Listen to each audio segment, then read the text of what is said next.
আসসালামু আলাইকুম ওয়া রাহমাতুল্লাহি ওয়া বারাকাতুহু।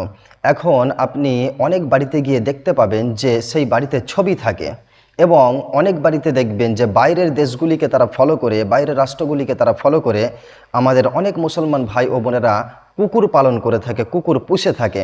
দেখেন, যেই বাড়িতে মূর্তির ছবি থাকে বা কোনো জীবের ছবি থাকে বা যেই বাড়িতে কুকুর পালন করা হয়, যারা কুকুর পালন করে তাদের বিষয়ে নবীজি সাল্লাল্লাহু আলাইহি ওয়াসাল্লাম কি বলেছেন?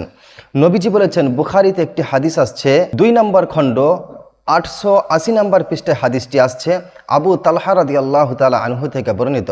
নবীজি সাল্লাল্লাহু আলাইহি ওয়াসাল্লাম বলেছেন, যেই ঘরেতে কুকুর এবং ছবি থাকে সেই ঘরেতে রহমতের ফেরেশতা প্রবেশ করে না।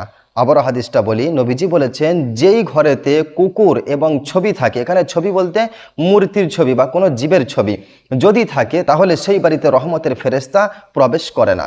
এবার আমরা আল্লাহর কাছে অনেক কাঁদাকাটি করি, অনেক দোয়া করি, আর মনে মনে চিন্তা করি যে আমার ব্যবসার মধ্যে বরকত নেই কেন, আমার হায়াতের মধ্যে বরকত নেই কেন, আমার বাড়ির মধ্যে বরকত নেই কেন, আমার সংসারের মধ্যে বরকত নেই কেন, আমার টাকা পয়সা সম্পদের মধ্যে বরকত নেই কেন। কিভাবে বরকত থাকবে বলুন তো?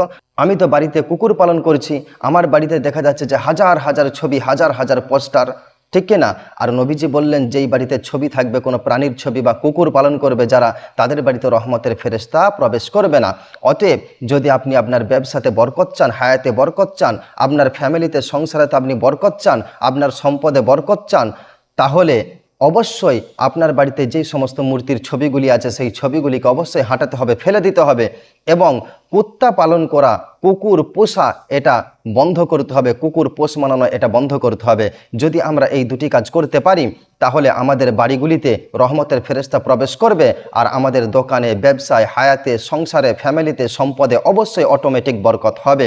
তো এই ভিডিওটা বেশি বেশি করে শেয়ার করবেন, যাতে করে প্রত্যেকটা মুসলিম ভাই ও বোনের কাছে চলে যায়।